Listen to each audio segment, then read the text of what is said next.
Hi guys. Well, this is another report, daily report on the Stug 3B.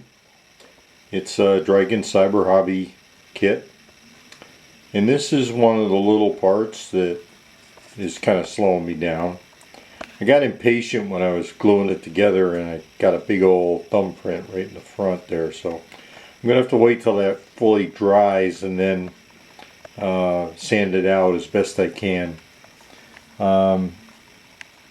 This thing goes right up here in these two little indents.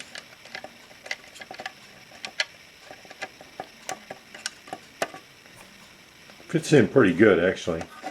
A couple of the lifting hooks on the vehicle and the grab handles I fabricated out of wire.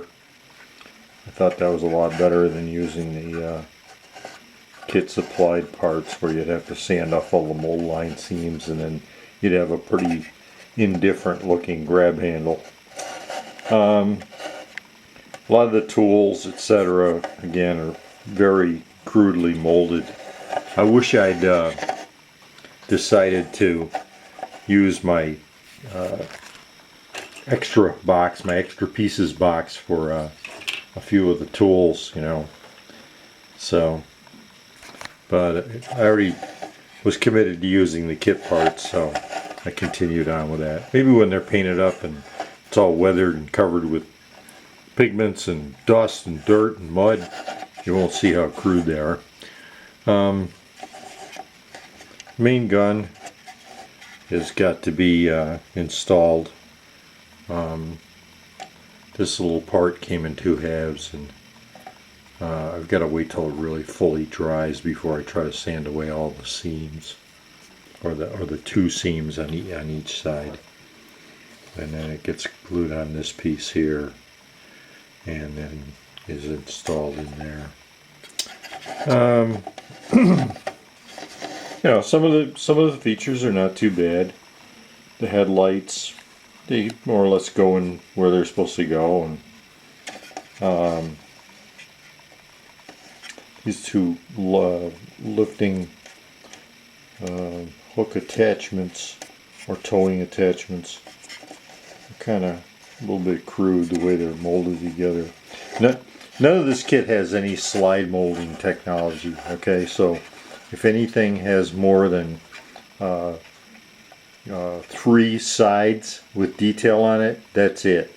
The other side is going to have to be, if it's a object in 3D that has 4 sides to it, you're either going to have multiple pieces or mold seams or something to deal with. So that's part of the 1994 charm of this thing. I said yesterday I thought maybe I'd get it primed, but I was a little over optimistic. I didn't have a full 6 or 8 hours to put into this thing today, so it'll probably be tomorrow or the next day that I get the primer on it, and then it'll be a matter of priming it and painting it and all that, assembling all the Ferruli tracks. I fully expect that to take a day or two. Again, I work very slowly. So, if you got any questions about this kit, whether I recommend it or not, well, I really can't say I don't recommend it, but you've got to get it pretty cheap. If you can get it for $15 or $20 on eBay or something, it's a good model to work on. As Colin told me, it'll help me hone my skills. I'm sure it will, you know. I'm sure that one of my skills will be in the purchasing of kits in the future. I won't be buying too many cyber hobbies, which are really, like Adam Mann says, cyber hobbies are usually the old Imperial series. This thing is not Imperial, but it's just when they got out of the Imperial series, and quite a few of the pieces are pretty crude. I think the overall impression of the vehicle is pretty good. I think the dimensions are right. think it's just low and squatty enough. It's everything I really love about early Stugs.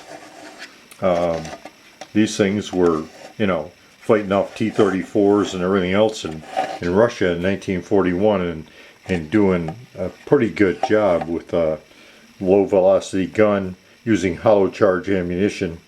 They were able to, Whitman was able to pop quite a few T-34s with his. So, even though he was a Nazi. But anyway, that's about it. I guess I'll be seeing you guys tomorrow, okay? Maybe I'll show you how I prime stuff. I don't know. Maybe you have some suggestions. But I've pretty much given up on using Vallejo primer. That stuff is total crap. Don't let anybody try to fool you. That is, yeah, like Cohen does. Use it for diorama bases, spraying earth black, and that for a base coat. Okay, see you guys tomorrow. Bye.